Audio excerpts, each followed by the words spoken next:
Good morning, good afternoon, good evening, wherever you are. Thank you for stopping by yet again. I want to deal with a couple things tonight.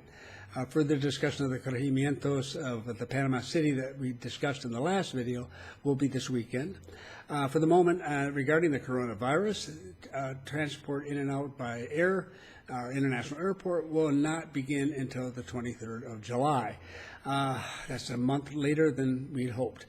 And such it is. We just have to put up with that. No one's happy with it, but at the same time, we're not unusual. Latin America, almost all the airports here are closed. I'll put a link down below in the description. It will take you into the International Air Transport Association's website, where they have a special global map up, which gives the status of airports in each of the countries, at least in general, because in the U.S. it might be a little bit different from one state to another. But here, they give a good view of what's going on. And of course, for Latin America, all the countries have a single policy for the entire country. And you will find that nearly all Latin American countries are closed down. People have written and said, can I fly to Costa Rica and then take a bus down? Well, no, you can't fly to Costa Rica. It's closed down too, and likewise so many others. It is life. The emphasis here is in getting the sick treated and taking advantage of the fact that we have greatly expanded the facilities, the intensive care units, and everything that's required for this particular disease. And we're concerned there might be a second wave and so forth. So what they have been doing over the last few weeks is identifying hotspots, areas of the country that have especially high levels of infection. They tend to be poor areas. They can be rural or they can be urban, but they're poor, and they live close to each other. So the spread can be particularly dramatic there. And that has been exactly what's been going on. So we've had much higher numbers of infections that we've discovered than in earlier weeks, and those who have had required treatment. So such it is, and it gives the stats look bad, but the purpose of it is a good one, is that there is that second wave. The biggest single problem here, from the perspective of most of the people dealing with it, is to do everything we can not to overwhelm the health system itself, because we have other illnesses that need to be treated. We have other people who are dying of other things. They need to be dealt with too. We have the facilities for the virus, so let's make sure those are being used at the max without disrupting the entire health system, and allow the rest of the system to operate. Because if we don't do this and we suddenly get a second wave and we have not yet dealt with these hot spots, whoa, and then everything goes crazy. So we want to avoid that if we possibly can. One good note, and it's happening right now, and it's going to be taken care of, I'm sure, fairly soon. We've had almost 500 young doctors who have completed their internship and are qualified doctors, and we want to be put to work, and they have not yet been put to work. And so people are saying, all right, let's do it. So it's a small army. It is a terrific organizational thing to get them in there and get them involved, but it will happen. So we're having this surge of doctors to boot. This will be a great assistance to maintaining the system in the weeks and months to come. All right, so that's where we stand with that. I hope that we'll have better news as far as the opening of the airport's concerned down the road, but I'll let you know when I know. Now, the other thing I want to talk about, I'm going to take a moment here and get a drink of water, and I'm coming right back. That's my mistake. I forgot to bring the glass of water over here to the camera. Okay. There's a lot of advertising, a lot of emails, there's a lot of stuff going out. People are sending them to me and asking me questions. There are two basic, people are trying to get ready here to take advantage of the arrival of expatriates whenever they get down here. And expatriates, not just Americans, remember, people from all over. And they're really, well, obviously, they need the business and they need to get it going. Two particular approaches are being used, and they have been used in the past here. They can be very legitimate, and they cannot be, or they can simply be the wrong thing. All right, let me explain.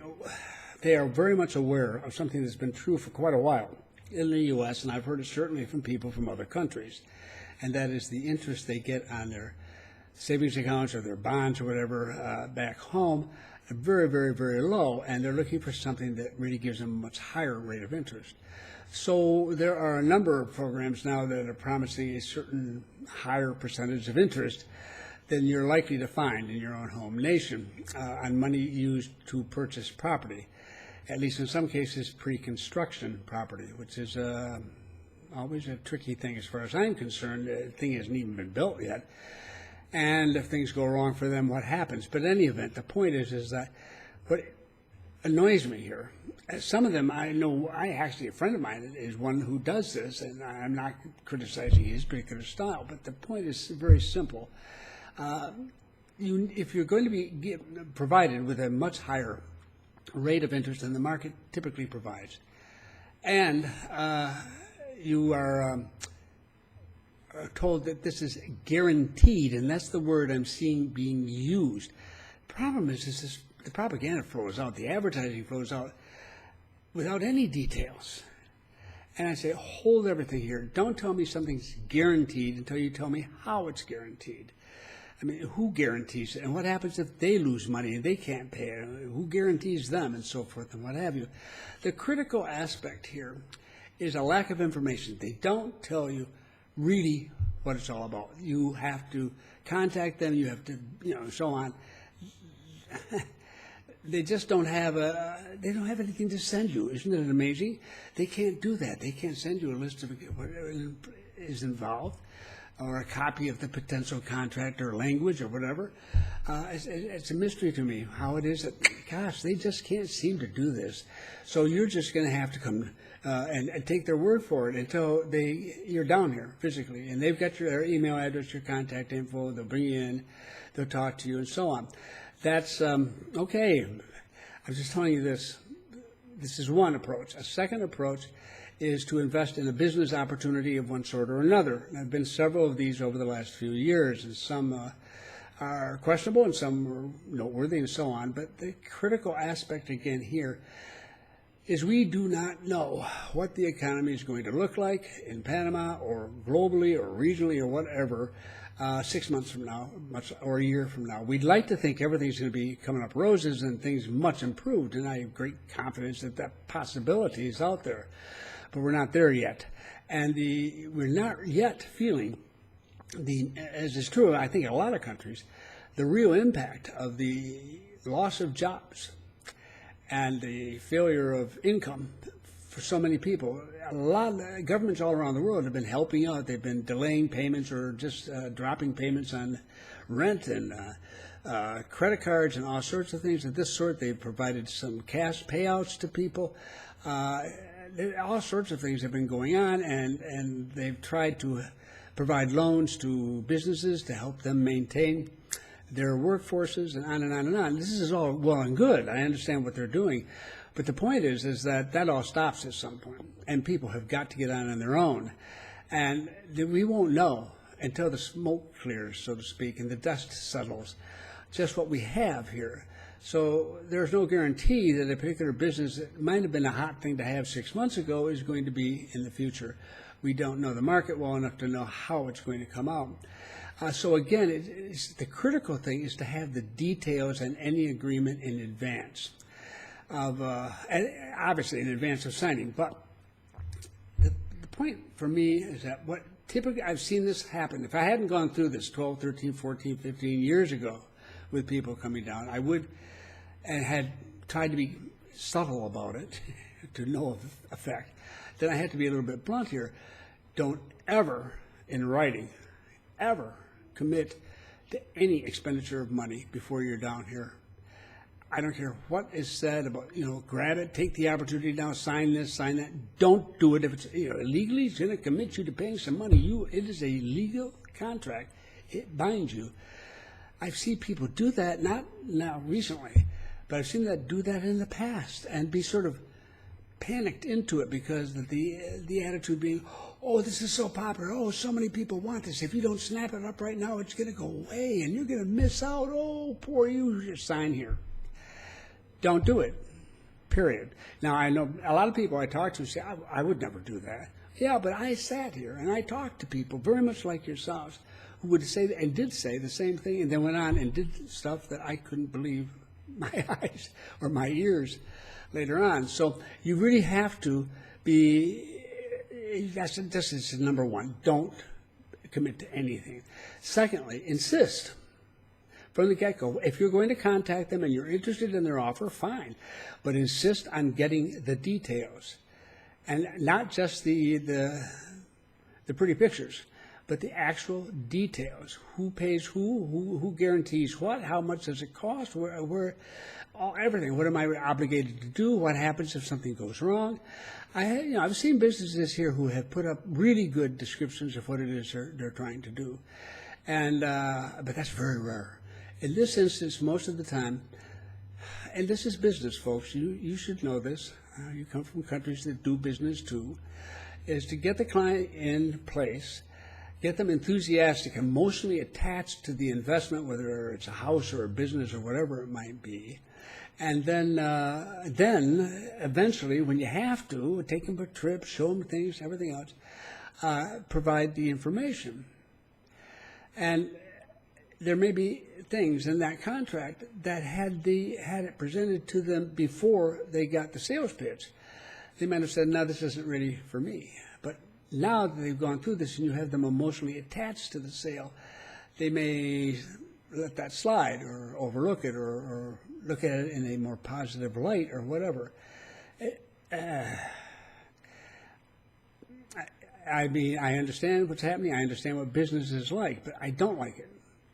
And I just say to people, they know what the details are.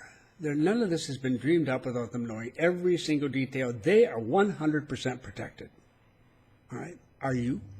No. So in order to look at things logically, you've got to have it. So I just say, keep insisting. I want the wording. I want the details. I want them before I even come down to Panama. I want enough so I know what my responsibilities are and what I'm liable for and everything else before I come down. Now, I'm certainly not signing anything until I've got all of this clarified and I'm in the country. Then when you're here, since most of you are going to have a lawyer to get a residency visa, by all means, and if you don't, you find a lawyer anyhow, to read through any contractual agreement before you sign it. The version that will be accepted in a court of law here is the one in Spanish, if they have it in English.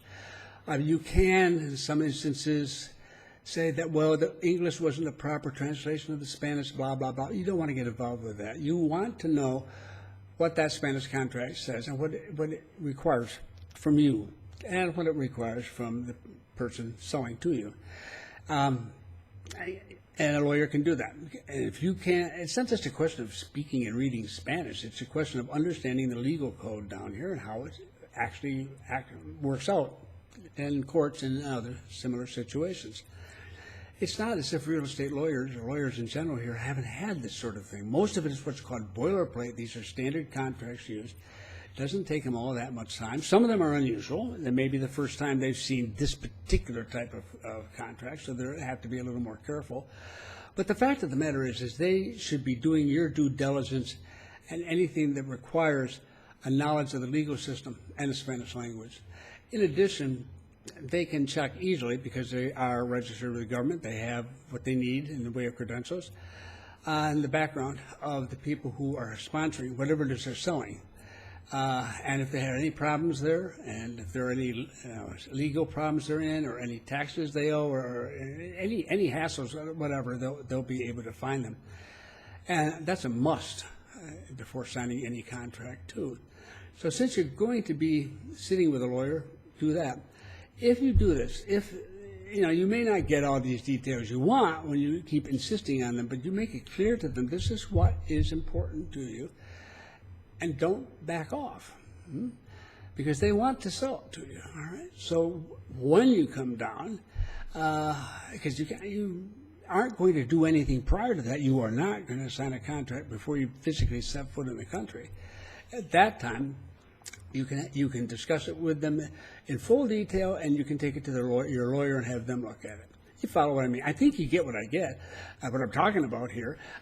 You're perfectly intelligent people, but I tell you, some of these guys have been selling to people just like you for 40 years, and they are good at it. Yeah, I know. I mean, it's most impressive to see them steaming along, some of them.